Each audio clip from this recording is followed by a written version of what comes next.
Olá, pessoal. Vamos para mais uma aula. EJA, etapa 1. Adição e subtração. Primeiro eu vou mostrar para vocês as classes e as ordens, né, dos números, para a gente poder começar a entender como poderemos fazer as operações matemáticas. Vamos trabalhar primeiro com as operações de adição e subtração. Nós temos 3 classes. A primeira classe, que é a classe das unidades simples. A segunda classe, que é a classe dos milhares. E a terceira classe, que é a classe dos milhões. Existem outras também, quarta, quinta e sexta. Mas, por enquanto, vamos trabalhar apenas com essas 3.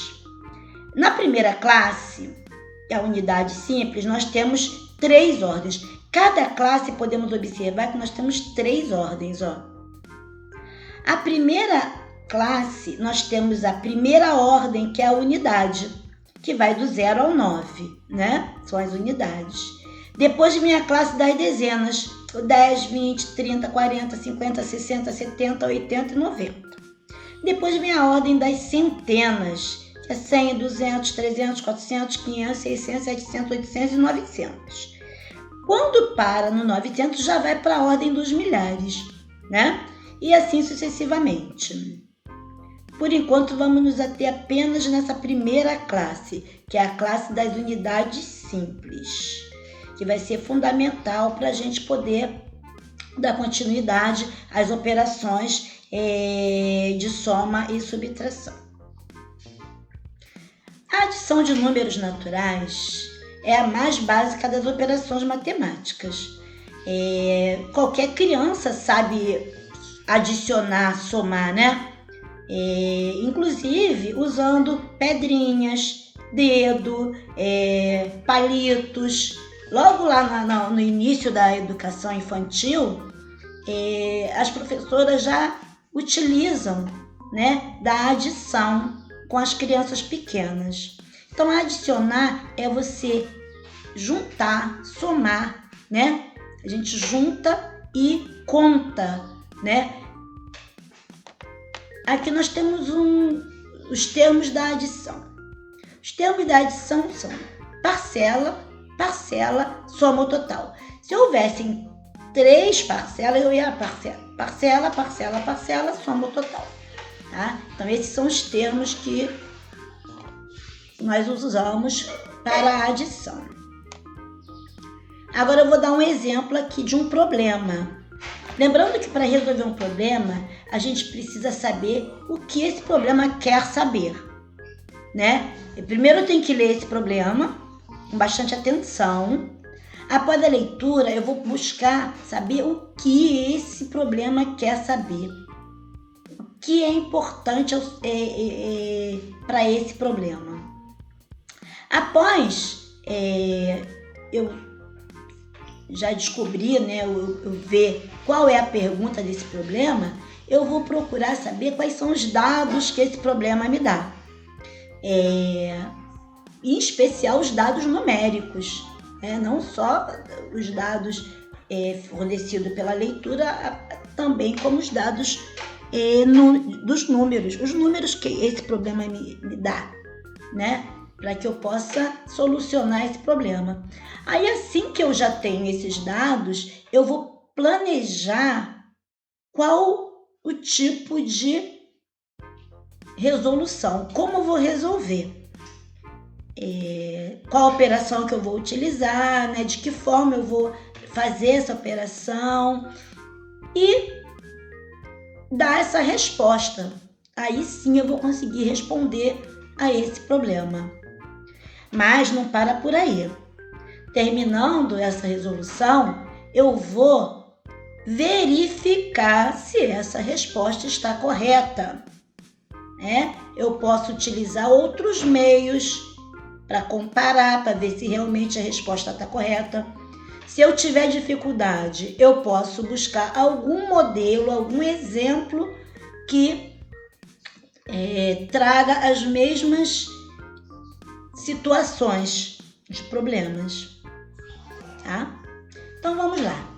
Primeiro eu vou ler o problema. Joaquim foi ao shopping e comprou uma bermuda de R$23, um boné de R$12 e um tênis de R$32. Quanto Joaquim gastou no total? Então a pergunta é, quanto Joaquim gastou no total? Então eu já sei qual é a pergunta, eu tenho que responder a ela, tá? Para isso eu vou procurar agora os dados que esse problema nos traz. Então ele diz que Joaquim foi ao shopping e comprou. Então ele comprou o quê? Uma bermuda que custou R$23. Então meu primeiro dado é R$23. Um boné que custou R$12. Então meu segundo dado numérico é R$12. E o tênis que custou R$32. Então meu terceiro dado é R$32. Então tem 3 dados numéricos.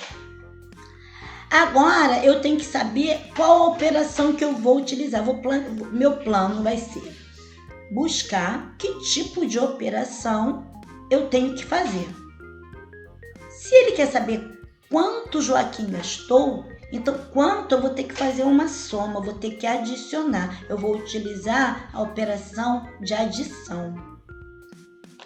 Então vamos lá. Já separei aqui, né? A minha casinha de ordens, né? Já botei que eu tenho unidade e dezena, uma vez que eu vou trabalhar só com a unidade e dezena, porque 23 tem unidade e dezena, 12 tem unidade e dezena, 32 tem unidade e dezena. Então 23, já sei que o 3 é uma unidade, vai ficar embaixo da unidade, e o 2 é uma dezena, vai ficar embaixo da dezena. Então vamos lá.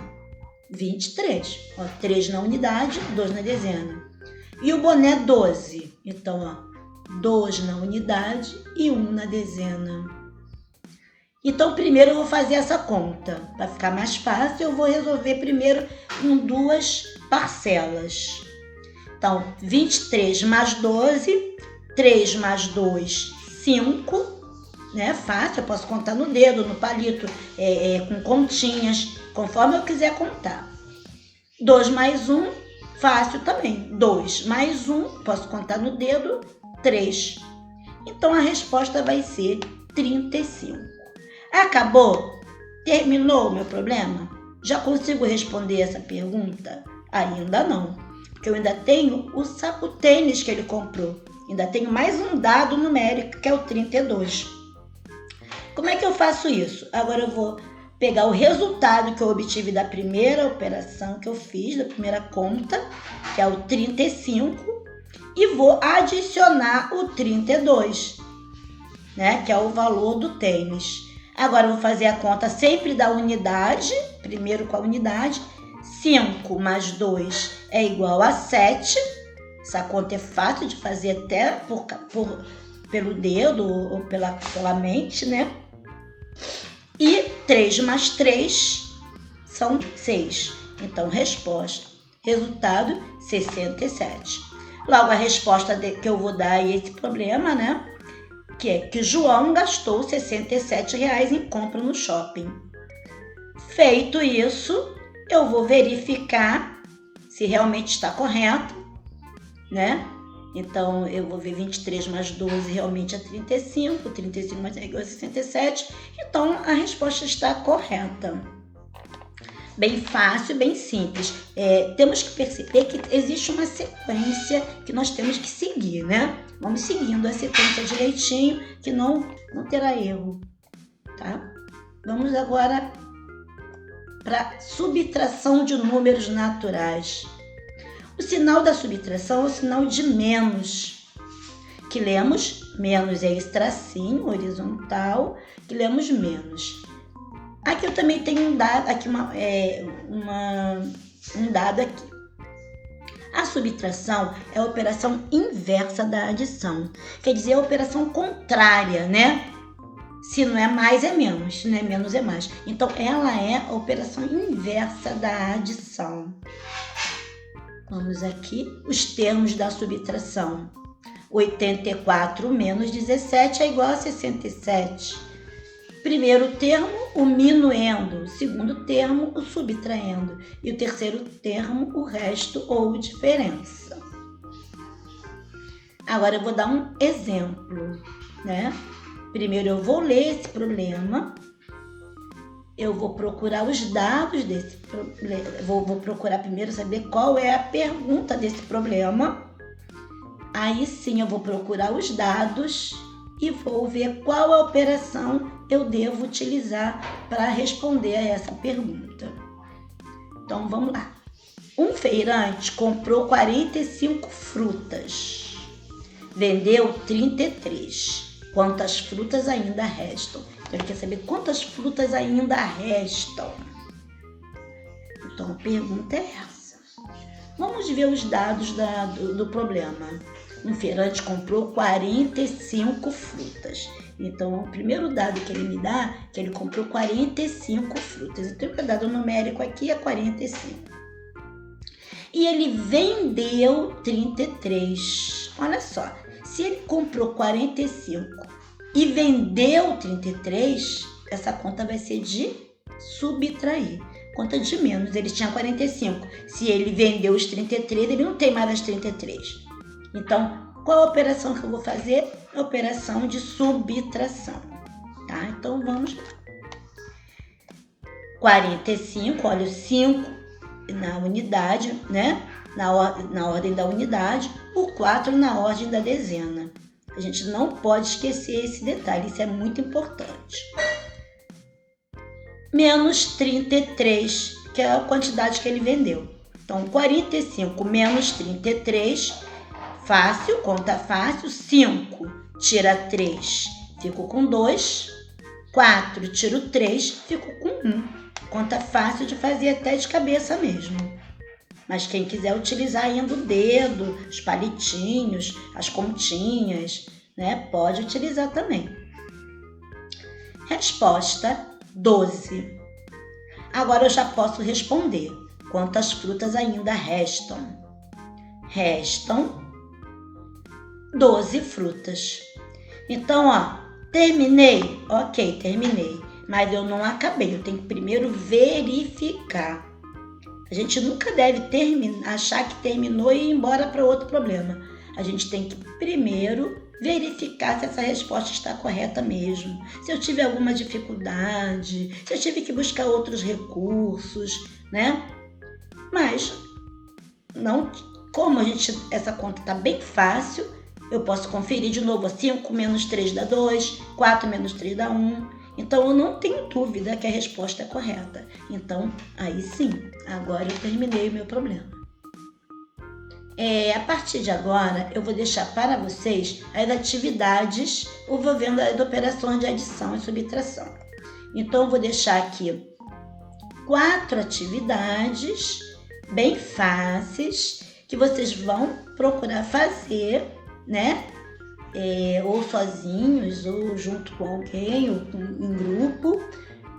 Vocês podem utilizar também os recursos, as ferramentas tecnológicas que tem no site. Vocês podem buscar essas ferramentas também, porque além de fazer as contas contando nos dedos, de cabeça, a gente também pode utilizar a calculadora, né? E outro tipo de recurso que vocês acharem mais convenientes. Então, por hoje a aula é essa. Muito obrigada. Até a próxima aula.